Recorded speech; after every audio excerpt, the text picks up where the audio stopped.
Welcome back, everybody, to another episode of the JMO Podcast. I'm your host, Tayler Michels, and we've got our number one regular back on the show. That's Jason Mitchell. We're talking putting fall fishing to bed, early ice opportunities, and we even touch a little bit on some waterfall stuff towards the end.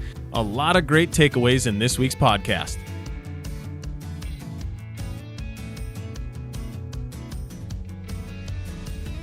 Make sure to visit our Facebook and Instagram pages at Jason Mitchell Outdoors to recommend a guest or a topic for an upcoming episode of the JMO Podcast.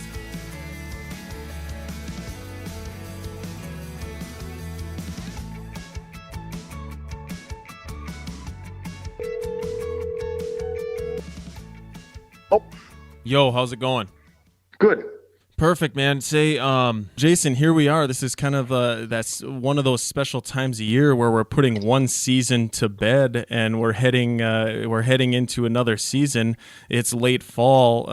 Talk to me about what's going on in your world this time of year. I mean, what are some of the early ice opportunities out there as we wrap up fall? Yeah, obviously, there's obviously some open water fishing opportunities that remain, especially if you're willing to, take a boat on a river in particular. Then there's also a few warm water discharge lakes across the Midwest too. But, what's neat about this time of year is if you are still fishing in a boat, there's hardly anybody out there. I mean, it's the emptiest you're going to see some of these boat ramps all year. And if you can bear it, obviously there can be some great fishing, and obviously safety becomes a big thing, right? I mean, you get wind, and if you get wet, the problems can be magnified when you push it late in the year. It doesn't matter if you're on a place like Mille Lacs or if you're, on the Missouri River, if you're on the Mississippi River. The conditions can get really brutal, and that's definitely not a situation where you want to have any boat problems or God forbid, get wet. But, there's still people, the diehards will still, they'll fish it right till the end. Then obviously, I think what a lot of people are looking forward to now is ice fishing. Early ice is kind of a coveted period of time. I think if you were to poll most ice anglers, what's the best time of year to ice fish? And, a lot of them will say, early and late, and that's, kind of a generality, but especially small lakes, that freeze over early, that's probably one of my favorite strategies starting out is obviously, you're fishing, smaller water because it freezes up first and it's earliest. And it's, the first place you have good ice. And a lot of times those smaller fisheries or those smaller lakes or shallow lakes, for a lot of different reasons, they just seem to fish better early on. And I think some of it, what happens, especially like, you get in some of the, classic Minnesota lakes, whether it's western Minnesota by Detroit Lakes or Fergus Falls or Otter Tail, or even in some cases with our sloughs in the Dakotas, is that, some of these small lakes will freeze up, and then, they're the very first lakes that see any type of ice fishing pressure. And, basically the fish get caught, they get beat up a little bit. And, the fishing just kind of goes downhill as the winter progresses. And I think that's some of it, is that some of these lakes, if nobody fished them early ice, they'd probably be really good middle of winter time. But you take some of these locations and, you'll see with some panfish, for example, sometimes, you catch the bigger fish early or the nicer fish. Then as the winter wears on, they get harder to catch and, the size drops off. Not always, but, just general, I'm just, painting with broad brush strokes. But, that's probably one of the things that we target, though, is, we target those small lakes, even, in this Devil's Lake area. We'll target, Lake Irving, Lake Alice, Pelican Lake, just some of the areas that are a little smaller, that freeze up a lot quicker than, say, like a place like Stump Lake or East Devil's Lake, takes longer to freeze up. And so a lot of times we're fishing those smaller, shallower, bodies of water that, they're still connected to Devil's Lake, but they're, they'll have 6-7 inches of ice at times when other places of the lake, just it's not even safe for walking, so that's probably where we'll spend most of our time and put most of our focus, coming right out of the gate. And, those opportunities on those smaller lakes, there's a lot of information out there. People, maybe they haven't been doing that a whole lot in the past, but, stocking reports and, Minnesota, North Dakota, South Dakota, they all have their own information for finding lakes, don't they?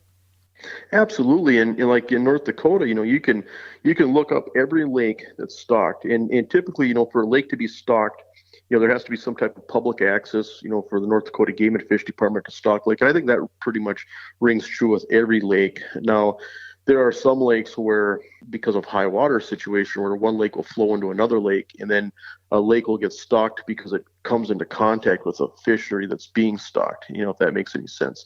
And so you'll see some situations like that. But what I find is that, if you go like on the North Dakota Game and Fish site and look, I mean, they're pretty accurate, as far as they'll tell you what's in each lake. There's big numbers of perch, lots of fish. Most of the fish are 10 inches, or I mean, it'll show, fewer perch, but big average size. I mean, there's all kinds of really useful information. And there's a lot of lakes in North Dakota and in South Dakota that are basically just ice fishing lakes, because there isn't a good boat ramp. There isn't a good way to get a boat in these lakes. And so for the most part, it might be just a section line coming into a lake, or might be a place where just a road runs into a lake, and that's the public access. And you can get out there in the wintertime, but in the summertime it's pretty tricky, or it's even impossible in some cases. And so there's a lot of really good small lakes in North Dakota, South Dakota, that are basically ice fishing lakes. And and you can get some really useful information online from the respective game and fish departments. And then Minnesota, the Minnesota DNR, they've got a section on their website called Lake Finder that's really useful too. But yeah, you can do a lot of homework, and obviously there's always surprise. There's lakes that maybe for whatever reason they've got public access and there's not much known about the lake. Maybe it winter killed 3 years ago and nobody's really stocked it, and for whatever reason the lake takes off one year. But those online resources are pretty useful, very useful. Yeah, and those lakes typically aren't that big. I've got a little bit of experience in North Dakota where you can go and have a bust, but really 5 miles down the road there's another 500-acre lake, and you can break them down pretty quick. Talk a little bit about some of the fishing and how you're trying to work over some of that water on those smaller lakes.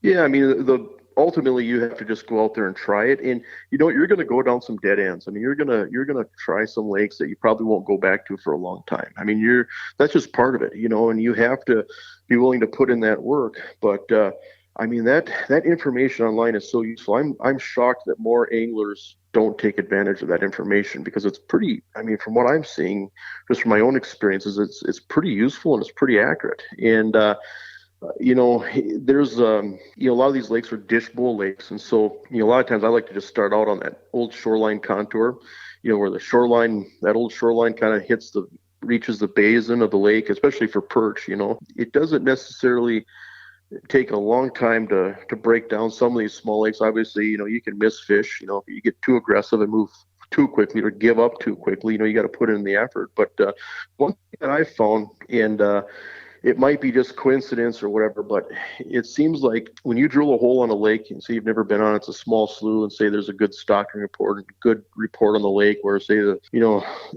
word on the lake is that there's decent numbers of good perch with a few walleyes, and you drill a few holes and the water's really yellow and stained.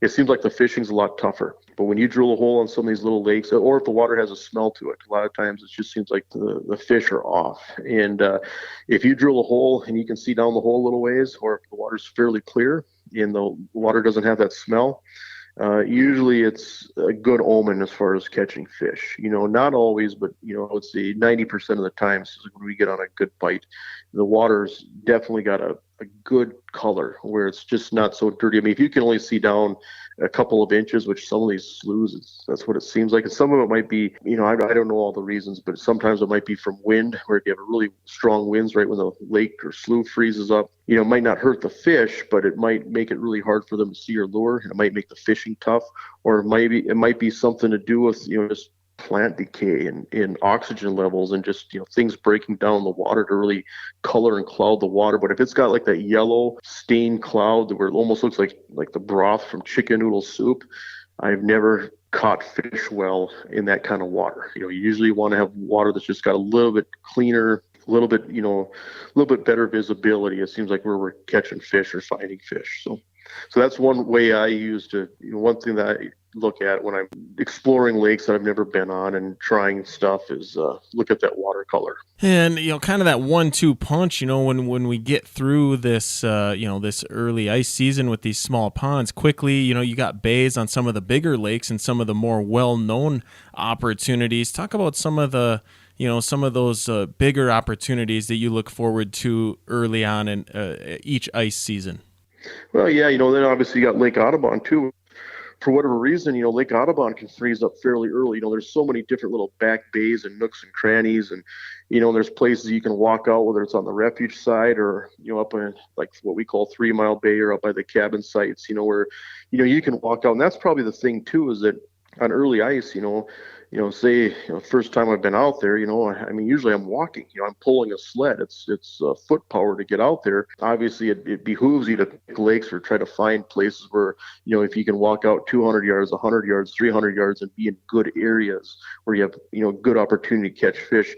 That really beats a situation where you might have to walk a mile, and obviously when you're walking on glare ice and you're walking on ice where you're checking with an ice bar, ice spud for ice thickness, and trying to be safe, you don't want to put on a lot of miles, and obviously you're pulling your gear too. And so, a lot of times, we're traveling light and, just trying to pick areas where we can just, walk out. There's some really good areas where, we've walked out 30 yards and caught fish, 30 yards from shore and caught fish. And then there's other areas where you might have to walk out 300, 400 yards or more, and obviously if the ice is safe and if you're in good enough physical shape, that's not an issue. But, it's probably also, a good opportunity to really stress ice safety and just some of the tools that you should always have when you're out there. The thing with early ice is don't ever assume anything or don't ever assume too much, because that's what can cost you, there's a lot of different ways to have a mishap on early ice. And so you want to try to, think things through, make sure they have your ice equipment. Spud bar in my mind is one of the most important things you can have as far as checking ice thickness, especially if there's snow or if there's, cloudy ice where you can't see through it. If you have good, clear black ice where you can see through the ice, you can kind of see with the cracks in the ice, how thick it is. But, you can be going along and say with a spud bar, you're walking on 4 inches of ice, which is perfectly safe for a person to walk on. But you could walk 100 yards and get to an area that, maybe there was 100 Canada geese sitting there a week earlier, and they'd kept that open. And so now you go from 4 inches to 1.5 inches, and so you don't ever want to assume things. You want to pick your way across the ice, have a spud bar, have ice picks, ice cleats, travel light. It doesn't take a lot of gear or equipment. A lot of times I'm just dragging a toboggan, a plastic toboggan or sled with maybe a chair, a Vexilar, and a couple rods and a tackle box and minnows or, a bag, where I don't even have water in them. And that's how I roll, but, definitely make sure that you're safe, and don't assume anything. Narrow it down here a little bit to Devil's Lake. If you were to look back on, even as far back as your guide career and all together, what have been some of the really fun early Devil's Lake perch bites and maybe a little bit of the story behind them? I'm sure there's been some better years than others, some memories that you might have. Yeah, we've seen some neat stuff over the years, and some of it's just, almost like feels like it's accidental, where you're just in the right place at the right time, where you just, for whatever reason, you just get on a really good bite and you drill a few holes. It's like, wow, there's so many fish there. We don't have to move. And there's nobody out here for several days, and you just, you can just wear yourself out on them. And, a lot of our really good perch bites, ultimately they happen on the main lake or East Bay, East Devil's Lake, even Stump Lake, which takes a little longer to freeze up. But we have had some great perch bites on Pelican, on Silver Lake, on Minnewacan Flats. And we, obviously we don't catch as many perch up on places like Irving and Alice and Mike's Lake and Chain Lake, but when you do catch them, they're, they can be really big fish, but, you look at like Irving, in particular, that lake, that freezes up fairly early compared to the rest of the Devil's Lake Basin. And at times, we get on some really, really good walleye bites. Now, there's other times where right out of the gate, it's slow. And I think the biggest thing that can determine that is how much wind we have before the lake freezes up. For whatever reason, in the summertime, if we get 30-mile-an-hour winds for 2 or 3 days, and then the wind lays down, that water will settle and clear up 2 or 3 days later, it's right back to normal. But for whatever reason, when the lake freezes up, I think it's the coldness of the water. When the water gets cold, it gets denser. That's the only thing that I can figure, because when you get cold water, right when it's about ready to freeze up and you get 30, 40 mile an hour winds for say 2 or 3 days, and it really muddies and churns up the water, and then it freezes up, it's got a cap of ice on it. It takes not a couple days, it takes a couple weeks, it takes, sometimes 2, 3, 4 weeks to really settle and clear up again. And that'll influence the fishing at times. And so, we get years where we don't have that really strong wind right before it freezes up and the water visibility is decent. Then typically we'll have some really, really good bites in those places at early ice when you can just first walk out there. If we've got a lot of wind, you walk out there and, you drill a hole and there's only, say, 3 inches of ice, and you can't see the bottom of the hole in 3 inches, it's just really tough fishing. The fish are still there. They just can't, I think it just affects how they can find and see your presentation. And for whatever reason, it just kind of puts these fish off. Try loud baits, you can try rattle baits, you can try all these different colors that glow, that have UV. It doesn't matter. When you have that type of condition, it just makes for tough fishing. And so that's probably the biggest factor, I think, that affects early ice, is how much wind we have right before that ice cap. The JMO Podcast is sponsored by Long Haul Trucking. Long Haul's always looking for more skilled professional CDL drivers to join their team. They're a people-first company, and it shows. Their employee-owned, asset-based fleet of over 350 Conestogas is among industry leaders in pay and benefits geared towards long-term success and growth for company drivers and owner-operators.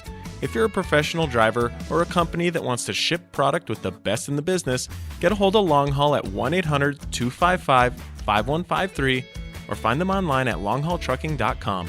Long Haul, running on the power of promises kept. In your interpretation, if you could just speculate, what is happening to those fish? Are they moving around less? Irvin as an example, or Devil's Lake as a whole, that the area, there's a lot of shrimp for them to eat. So, do you think they're just kind of hunkering down and surviving on shrimp, or is it just that much harder to drill a hole right on top of their head? I mean, what do you think is really going on? It's hard to say. I mean, I'm not a walleye. I can only speculate and guess, and sometimes I'll form an opinion, then I'll see other things in life that will change or alter my opinion. But it just seems like, fish are opportunists. I mean, they're predators. And, fish are very in tune to their environment, probably much more in tune than what we as people give them credit for. We look at a fish and, it's got the brain the size of a walnut at the most, and there's not a lot of thinking that goes on with a fish, but they are very in tune to their environment. The thing about it is that, being an opportunist, a fish knows when conditions are against them, or fish knows when conditions aren't good for exerting energy to try to find a meal. And so I think there's times where the fish just don't do much at all. They just wait for those good opportunities to arise. And when those opportunities are there, the fish know it, and then they feed, and they make you look good, And so, you'll see it, if you fish enough, you'll see times where the fish just make you look good, where the fish are eating, they're looking for a meal. You get in their way and you catch them. Then there's other times where you can try a lot of different things, and the fish are for whatever reason, and people call them feeding windows, bite windows, whatever. But, there's just times where the fish aren't on, where they're not looking for a meal, where they're just not doing much of anything. And obviously those fish are a lot harder to catch. Talk about the big fish opportunities. We talk about putting this fall to bed. Fall's a good, big fish time of year out of a boat, and we transition to early ice. Talk about, when you're targeting bigger fish, even if it's, bigger walleyes, for example. Well, how you fish doesn't really change. It's not like you go out, I'm going to, fish for big fish. How do you do that? Fish big baits. The biggest thing is you got to fish where they're living. You look at like Irving, there's a lot of nice fish up there, but I wouldn't say it's I don't know if I've ever caught a fish over 10 pounds in Irving. Caught a lot of 6-7 pound fish, but there's just some lakes that some bodies of water that, that don't have. Then there's other sloughs, for example. There's some sloughs in North Dakota. There's some small lakes in North Dakota that have a lot of what I would call nice walleyes, big walleyes, fish over 4 pounds, and they're perfect candidates to target at early ice. But, the biggest thing is you gotta drill a hole above big fish or to catch big fish. If they're not there, you're not going to catch them. If you're going to catch big fish, it's not like you have to use a different rod or use a different minnow or a different line or different whatever. It's just, you got to have big fish below you. That's a big thing. And, you look at Devil's Lake, I mean, there's obviously parts of the lake and there's, different patterns and stuff where we'll catch bigger fish, for sure. And then there's places where you'll catch more numbers of fish. But, yeah, I mean, it's, how we fish that way doesn't really change. And then another area that, gets a lot of attention early ice, especially in Minnesota, as far as a well-known fishery, well-known walleye fishery is Red Lake. And, Red Lake is somewhat unique or different from a lot of lakes in northern Minnesota in the sense that there's not a lot of structure. I mean, it's just really gradual sloping, just these big flats where you might have to walk out, 200, 300 yards and you're in 6 feet of water. Then you walk out a little more and you're in 8, 9 feet of water. And it's just trying to find the right depth range. And it's really subtle, And for whatever reason, Red Lake just freezes over early, compared to a lot of lakes. And so you look at early December, I mean, typically that's one of the first hot places in Minnesota, at least for walleyes. And, and the bite's really good right away. And Red Lake is notorious for starting out hot, catching a lot of nice fish, nice being, say, 15 to 21 inch fish. I mean, you don't get a lot of fish over 22 inches in Red Lake. They exist, but they're not what I would say common. But you just get a lot of nice quality fish. And then as, month goes on, winter wears on, it just gets tougher and tougher. And then the size falls off on the fish. And so, Red Lake would be another, early ice hot spot. Lake Audubon in western North Dakota, some of the back bays on Devil's Lake. Then we've got all the sloughs, throughout North Dakota, South Dakota. You look at eastern South Dakota, my goodness, a number of really quality fisheries, And the thing about it is that these small lake fisheries depend on water in the Dakotas. When we have water, we have good fishing. When these lakes drop and start to dry up, it gets tougher. And I tell you, until the last year or so, some of these lakes are actually starting to trend downward. I mean, I remember talking to people down in South Dakota, 2 years ago, and we were talking about, how we saw the best of the best, and it's kind of downhill. It wasn't what it was 5 years ago, just because, and, it's easy to say, well, it's because there's so many people fishing and whatever. But, I think the big picture view is that, when you have a slough that was 15 feet of water and then it was rising, and during that rising trend, you've got these phenomenal year classes of fish. You've got all this terrestrial vegetation getting flooded. You've got these incredible growth rates of fish. You're just on this upcycle and you've got really good fishing. Well, then you get into a dry spell where that 15-foot lake turns into a 12-foot lake. It turns into an 11-foot lake, and the dissolved minerals in the lake skyrocket. And so you don't have as good a reproduction. You don't have the terrestrial vegetation flood anymore. You don't have the forage base that you had when the water was coming up. Well, then you have the same amount of fishing pressure. The fishing trends down.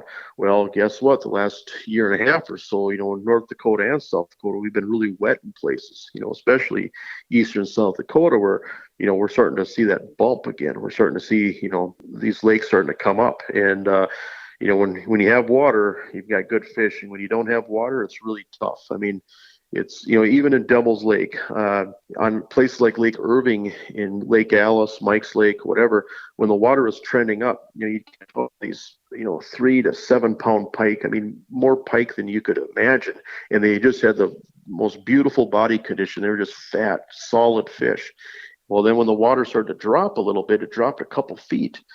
The fish started getting skinny, and the pike, where you noticed it first, the pike would be just rails. They would be really skinny fish, and the walleyes still had decent body condition. Well, then the water dropped even more, and even the walleyes started to look a little fatigued. They started to look a little scrawny and skinny, and it's just because you just don't have the forage base when the water drops like what you do when the water's high.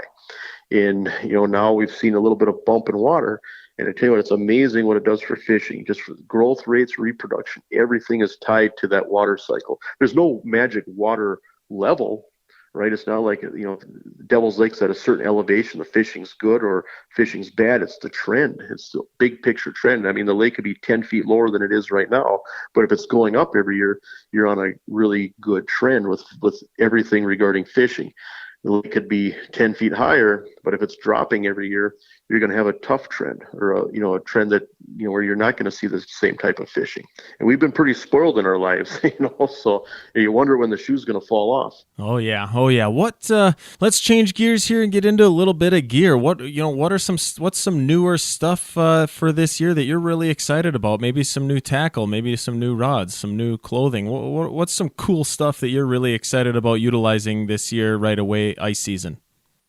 Well, I don't know. I mean, I'm not a big, I mean, amazingly enough, I mean, usually when I'm out fishing, I carry a pretty small tackle box. I've got all kinds of tackle, but when I'm out on the water, I run pretty lean and mean, I guess. And I'd rather be in the right place at the right time, using the wrong lure and catch fish versus worrying about having the right lure and being in the wrong place at the wrong time. And so a lot of times, especially when I'm walking out, or even if I'm on a quad or a four-wheeler or whatever, I'm traveling pretty light. I mean, I might only have, just a handful of lures with. And that's just in case I break a fish off or, whatever, get bit off by a pike.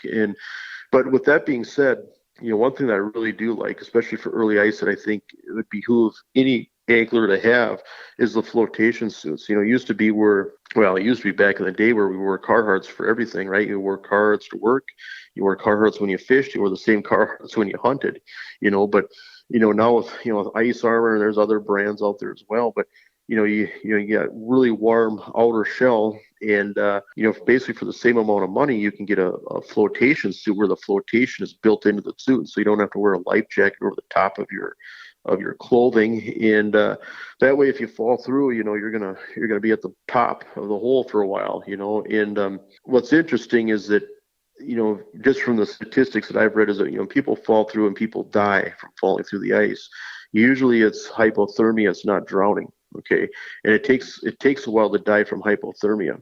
And I've even read some stuff, from the Coast Guard and stuff, where if you do fall through the ice, even if you can't get out of the ice, if you just lay your arms out on the ice so that your arms freeze to the ice, you've got time for somebody to try to find you. If there's people around, or at least somebody to try to rescue you. Just getting flotation suits pretty important, I think. I mean, why not wear one?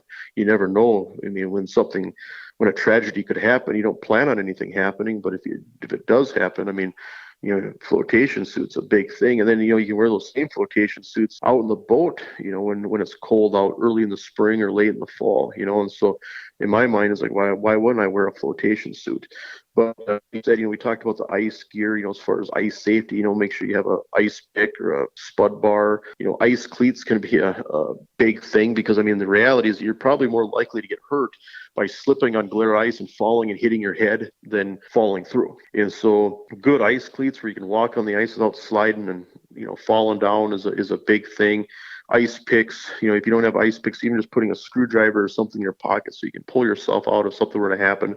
But as far as rods and tackle, I mean, obviously I always have a Vexilar. A lot of times early ice, I'm just using my phone, just using some of the Navionics apps, and Lake Master has got a really good app too, where you can download contour maps onto your phone. And, it's not as nice as having a GPS screen like you'd have in your boat or on your quad or whatever. But when you're walking, they're pretty good. I mean, it's pretty handy to have. I might only have maybe one or two rods, on a sled, and maybe a bucket to throw some fish in if I'm going to keep a few. And, tackle might be just a couple of spoons. And, just if I'm walleye fishing, or I run pretty light. I mean, that's probably the biggest thing is early ice. I mean, you just have to get on top of the fish. If you get on top of the fish, usually you're going to catch some of them. You just have to make the effort to get out there.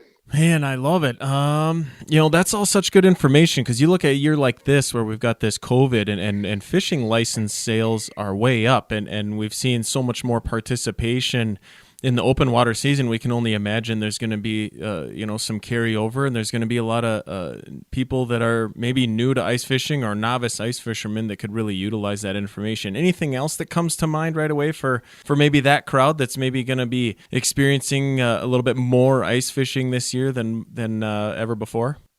Well, probably the biggest thing that I would stress is, don't make early ice a contest.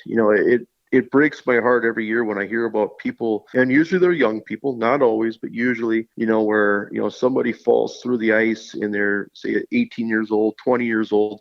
they're out on an inch and a half, 2 inches of ice, and they walked out somewhere, and they were 3 weeks ahead of where ahead of everybody else. I mean, they're out there early, especially with social media, whether it's Instagram, Facebook, or whatever. Sometimes it's like a bragging thing or a kind of a contest where, oh, look at here, I'm the man. I'm out here catching these fish and first person out here and whatever. And hey, I've been the first person on a lot of lakes in the wintertime, but do it safely. Don't push that. I can't stress that enough. I mean, you hear about people every year, unfortunately, that are out there really, really early, and sometimes they end up paying for it with their life, or they're rescued, and the people have to risk their lives to rescue the person, and they've in a brain coma. They're laying in a hospital bed. Well, they'll never be the same. So yeah, they'd survive, but they're not the same person after they fell through, and so don't push that. Don't turn, getting out there. I mean, we're all excited to be out on early ice. We're all excited to catch fish. That's what it's all about, that passion, that excitement, but don't turn it into a contest. Don't think that, you got something to prove or something to gain by, being out there. I mean, I like to wait until there's a good 3 to 4 inches. Usually it doesn't take that long. I mean, once things freeze over up here, usually it's cold where, you can find 3 to 4 inches of ice, but be safe. That spud bar is so important.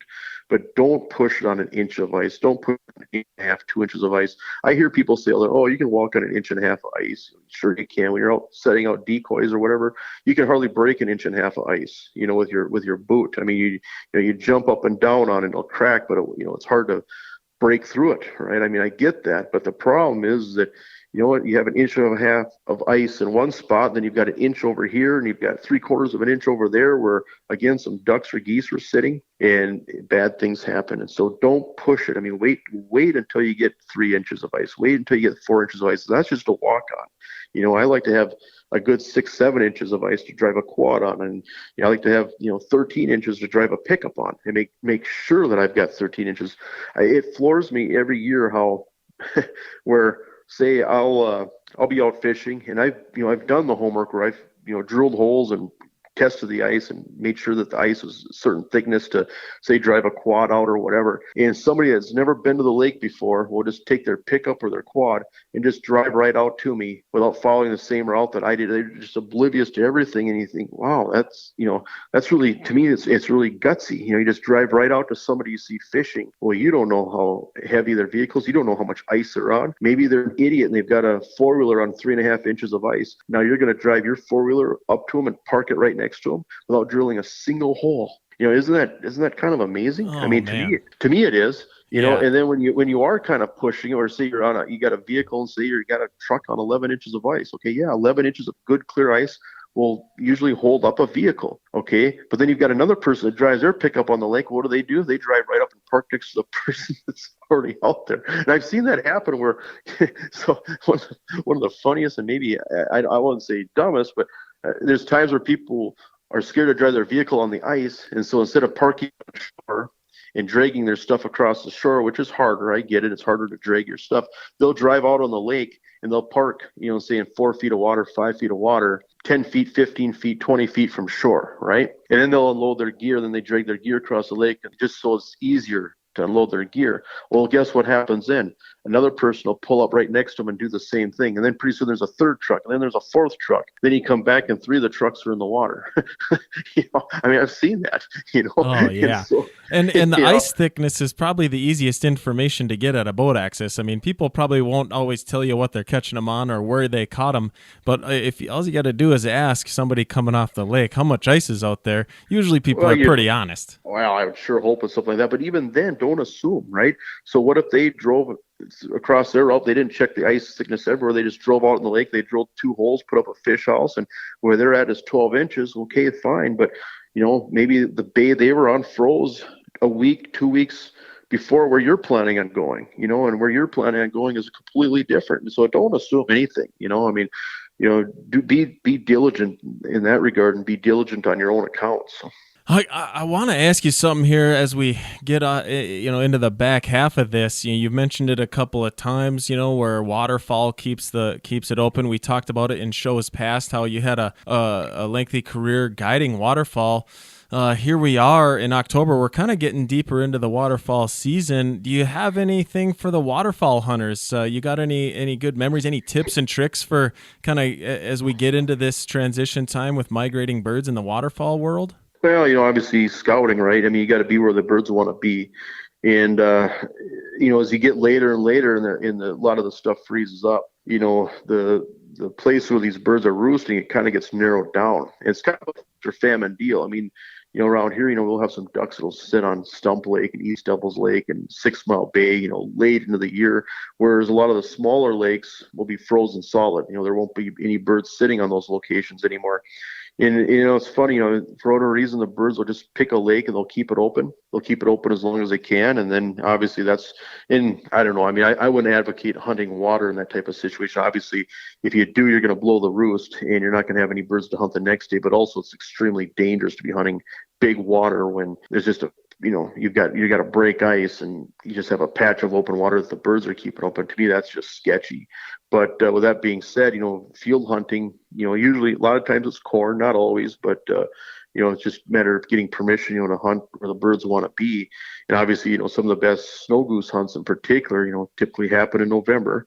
And then obviously when everything does freeze up, the Missouri River and Lake Sakakawea, that Lake Oahe corridor really lights up then. I mean, that's the time to hunt that is, later on in the year when everything freezes up. I always thought, right around Thanksgiving was kind of the prime time for the Missouri River, when we hunted that a lot.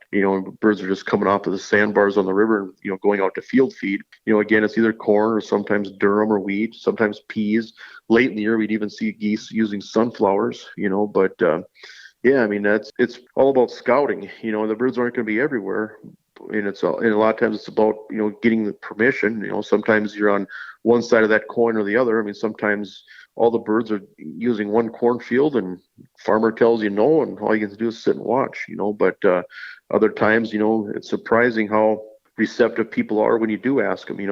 I wouldn't be discouraged. I think sometimes with hunting is that people get discouraged too easily where farmer A tells them no, they go to another farmer B tells them got to keep pounding and asking, and you're going to also find farmers that tell you yes, and then you can also develop some of those relationships, and so I mean I've been told I've asked many people in my life whether I could hunt their land, and I would say I'm just guessing, but I'm guessing maybe 65% of them told me no. That's fine, but luckily 35% say yes, and then there's other places where, I know if I see birds, I can always hunt the land because I've got a relationship with that landowner. But you got to be persistent. Don't take no for an answer in the sense that somebody tells you no, just keep driving down the road and find something else. And when the going gets good, it can be really good, right? It's bigger decoy sets, some bigger flocks of birds, and you probably got a few memories of some big bang 'em up shoots in the past.